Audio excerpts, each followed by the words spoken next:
ये एक शैक्षणिक फिल्म है। इसे आधुनिक साज सज्जा से पूर्ण एलएचबी कोचों से युक्त राजधानी, शताब्दी, दुरंतो और अन्य मेल एक्सप्रेस गाड़ियों का अनुरक्षण करने वाले तकनीकी कर्मियों के शिक्षार्थ बनाया गया है, ताकि यात्रा के दौरान मार्ग में कोई असुविधा न हो और यातायात सुचारू रूप से चल सके। अरे जय भाई, आप यहाँ कैसे? रमेश भैया नमस्कार। मैं ना आपको बताना भूल गया, मेरा ना प्रमोशन हो गया है। आपको पता है, अब मैं ड्यूटी राजधानी, शताब्दी, तुरंतो जैसी ट्रेनों में लगेगी। बस उसी से रिलेटेड टेक्निकल की ट्रेनिंग चल रही है, उसी की इन्फॉर्मेशन लेने के लिए मैं यहाँ आया हूँ। अरे वाह, मुबारक हो जय भाई, ये तो बड़ी खुशी की बात है। अब आप जैसे टेक्नीशियन के साथ चलने का लाभ मिलेगा। अरे रमेश भाई, आप तो हमारे सीनियर हो और आप जैसे लोगों से हमें बहुत कुछ सीखने को मिलता है। ये तो हमारे लिए खुशी की बात है। चल चलें, क्लास शुरू होने वाली है।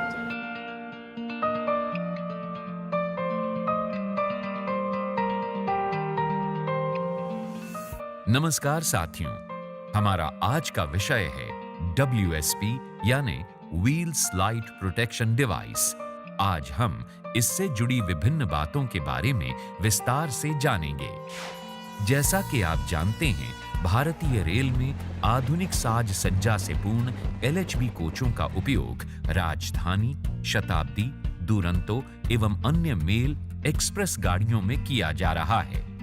इन कोचों की अधिकतम गति 160 किलोमीटर प्रति घंटा है। कोचों की गति अधिक होने के कारण व्हील को स्लाइड या स्किड होने से बचाने के लिए तथा कम से कम ब्रेकिंग डिस्टेंस प्राप्त करने के लिए एक इलेक्ट्रॉनिक डिवाइस लगाई गई है, जिसको व्हील स्लाइड प्रोटेक्शन डिवाइस कहते हैं। वर्तमान में एलएचबी कोचों में दो मुख्य कंपनियों जैसे नॉरब्रेम्से एवं एफटीआईएल की एयर ब्रेक प्रणाली लगाई जा रही है। ये प्रणाली कोच के पहियों की परस्पर गति के सिद्धांत पर कार्य करती है, यानी यदि किसी कोच के एक व्हील की गति अन्य व्हीलों के मुकाबले कम हो जाती है, तो उस विशेष व्हील के ब्रेक सिलेंडर प्रेशर को एंटी स्किड वाल्व से नियंत्रित किया जाता है, जिससे ये व्हील अन्य व्हीलों की गति के अनुसार घूमने लगता है। इमरजेंसी ब्रेक लगाने के दौरान जब व्हीलों के घूमने की गति में एक साथ ज्यादा कमी आ जाती है, तो भी ये डिवाइस सभी व्हीलों को फिसलने से बचाती है और ब्रेक प्रेशर कम करने के बाद फिर नियंत्रित दर से ब्रेक लगाती है। आइए अब हम जानते हैं इन प्रणालियों में लगे विभिन्न पार्ट्स के बारे में। ये है मदरबोर्ड। ये एक इलेक्ट्रॉनिक डिवाइस है। इसे इलेक्ट्रिक पैनल के अंदर लगाया गया है, जिसके साथ विभिन्न पार्ट्स जैसे dump valve, speed sensor, pressure switch आदि जुड़े रहते हैं। इसका कार्य चारों स्पीड सेंसरों से प्राप्त व्हीलों की गति का विश्लेषण करके आवश्यकता अनुसार विशेष व्हील जिसकी गति अन्य व्हील की तुलना में कम है, उसके साथ लगे डंप वाल्व को क्रियाशील करना है। दोनों कंपनियों के मदरबोर्ड पैनल अलग अलग होते हैं, जैसे ये है एफटीआईएल का मदरबोर्ड और ये है नोर का मदरबोर्ड। आइए अब जानते हैं एफटीआईएल मदरबोर्ड के मुख्य पार्ट्स के बारे में। ये है N1 कार्ड। इस कार्ड को 16.8 से 150 वोल्ट डीसी सप्लाई मिलती है। बदले में ये 24 volt plus minus 30% DC supply निकालता है, जिससे डंप वाल्व कार्य करते हैं।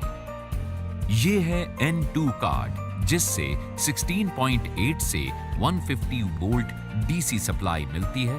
बदले में ये 5 वोल्ट से 15 वोल्ट सप्लाई निकालता है, जिससे प्रेशर स्विच EMC फिल्टर को सप्लाई देता है। ये है OP कार्ड। इस कार्ड के द्वारा 6 आउटपुट 16 से 150 वोल्ट निकलती है, जिससे किलोमीटर काउंटर चलता है। ये है RE कार्ड। इस कार्ड को ऑटो कपलर द्वारा 16 से 150 वोल्ट डीसी सप्लाई मिलती है, जिसके द्वारा ये प्रेशर स्विच की मॉनिटरिंग करता है। ये है MV कार्ड। इसका काम डंप वाल्व की कंट्रोलिंग करना होता है। ये है एसटी कार्ड। ये कार्ड विभिन्न इनपुट तथा आउटपुट, ओपी कार्ड इनपुट आरई रिले तथा डंप वाल्व एवं supply voltage EV brake cylinder charging, EV brake cylinder exhaust की मॉनिटरिंग करता है। ये है सीपीयू, सेंट्रल प्रोसेसिंग यूनिट का कार्य ब्रेक सिलेंडर का प्रेशर रेगुलेट करना, डाटा स्टोर करना, त्रुटियों को रिकॉर्ड करना, पीसी के द्वारा पैरामीटर का सामंजस्य करना, अनुरक्षण के लिए डिस्प्ले करना। जीई कार्ड का काम है स्पीड सेंसर को सप्लाई देना तथा प्रत्येक स्पीड सेंसर का डायनेमिक टेस्ट करना। ये हैं पुश बटन और इनका काम इस प्रकार है। बटन 1 फॉल्ट लिस्ट को दिखाता है। बटन 2 WSP के डंप वाल्व को चेक करने के लिए इसका उपयोग करते हैं। बटन 3 मेमोरी को साफ करता है। बटन 4 डोर कंट्रोल की चेकिंग करता है। बटन 5 कोच कितने किलोमीटर चला है इसकी जानकारी देता है। यह है नोरमेक सीपीयू पर लगे पुश बटन। नोरमेक में 1 से 4 तक पुश बटन होते हैं, 5वां बटन नहीं होता है, इसलिए इसमें कोच द्वारा तय की गई दूरी का पता नहीं किया जा सकता। आइए अब हम जानते हैं नोर ब्रेम से मदरबोर्ड में लगे कार्ड्स के बारे में। ये है PB03A बोर्ड। इस पावर बोर्ड के द्वारा स्पीड सेंसर तथा एंटी स्किड वाल्व को 24 वोल्ट की सप्लाई दी जाती है। इस बोर्ड को 24 वोल्ट प्लस माइनस 30% डीसी से 110 प्लस माइनस 30% डीसी सप्लाई मिलती है। इस बोर्ड के ऊपर 2 पीली एलईडी लाइट लगी होती हैं जो ऑपरेटिंग अवस्था को दर्शाती हैं। ये EB01 बोर्ड है। ये एक्सटेंशन बोर्ड के नाम से जाना जाता है। इसके द्वारा डिजिटल इनपुट आउटपुट लिया जाता है। इसका कार्य डोर तथा CDTS को कंट्रोल करना है। ये है MB04B बोर्ड। इस बोर्ड में सामने एक मैन मशीन इंटरफेस लगा होता है तथा ये डंप वाल्व को 24 वोल्ट की सप्लाई देता है। मैन मशीन इंटरफेस पर 9 पिन फीमेल कनेक्टर लगा होता है। ये फोनिक व्हील है। ये एक मैग्नेटिक गियर है जिस पर 80 दांते कटे रहते हैं तथा जो प्रत्येक एक्सल के ऊपर लगा होता है। इसका कार्य व्हील की गति के अनुसार स्पीड सेंसर में इंडक्शन पैदा करना है। एक कोच में 4 फोनिक व्हील लगे होते हैं। ये स्पीड सेंसर है। ये फोनिक व्हील से प्राप्त इंडक्शन के अनुसार व्हील की स्पीड मदरबोर्ड को बताता है। फोनिक व्हील तथा स्पीड सेंसर के मध्य FTIL मेक में गैप 1.0 से 2.0 मिलीमीटर और नोर मेक में 0.9 से 1.4 मिलीमीटर होता है। ये डंप वाल्व है। ये प्रत्येक एक्सल पर लगे ब्रेक सिलेंडरों से पहले BC लाइन पर लगाया जाता है तथा DV से प्रेशर ब्रेक सिलेंडर में इसमें से होकर जाता है।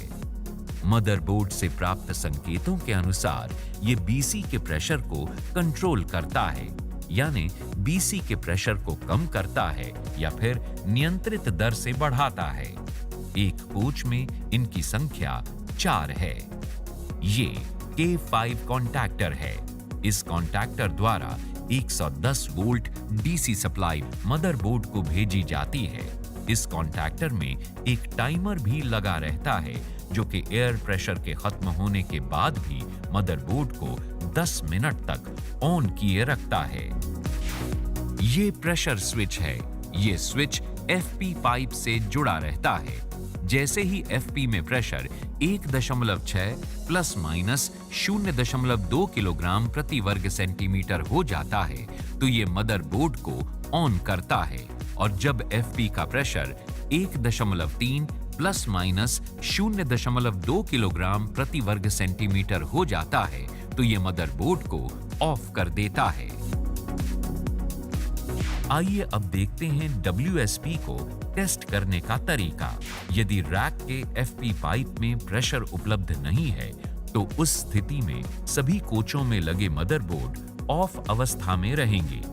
यदि किसी कोच का मदरबोर्ड ऑन अवस्था में मिलता है तो उसके प्रेशर स्विच में या K05 रिले की वायरिंग में खराबी हो सकती है, जिसकी जांच कर उसे ठीक करें तथा उसके बाद एक WSP के विभिन्न कंपोनेंट्स जैसे speed sensor, junction box, dump valve connector तथा प्रेशर स्विच के सही प्रकार से लगे होने तथा लूज कनेक्शन न होने के लिए चेक करें। 2. BP और FP प्रेशर को खोलें। 3. जैसे ही FP pressure 1.6 plus minus 0.2 kilogram प्रति वर्ग सेंटीमीटर हो जाएगा तभी WSP अपने आप ऑन हो जाएंगे। 4. BP प्रेशर को 1.6 किलोग्राम प्रति वर्ग सेंटीमीटर ड्रॉप करें। सभी कोचों में ब्रेक लग जाने चाहिए। इसके बाद सभी कोचों के WSP मदरबोर्ड के CPU पर रीडिंग चेक करें। ये 99 होनी चाहिए। यदि रीडिंग 99 नहीं है तो बटन नंबर 1 को 3 सेकंड तक दबाकर फॉल्ट को चेक करें और उसके अनुसार रिपेयर करें।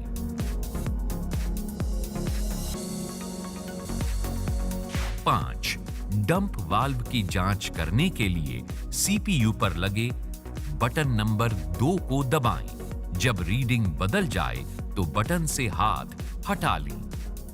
अब चारों डंप वाल्व बारी-बारी से ऑपरेट होंगे तथा उनसे हवा निकलने की आवाज सुनाई देगी। डंप वाल्व की क्रम संख्या NPPE यानी नॉन पावर पैनल एंड से शुरू होती है। रैक के सभी कोचों के WSP क्रियाशील अवस्था में होने चाहिए। WSP रिपेयर करने के लिए आवश्यक औजार।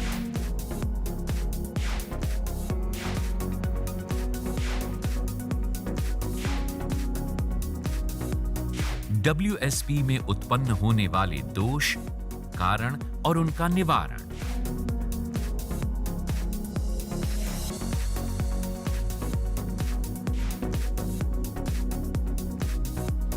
FTIL और NOR प्रकार के मदरबोर्ड के स्क्रीन पर डिजिटल रूप में प्रदर्शित होने वाले दोष एवं उनका निवारण।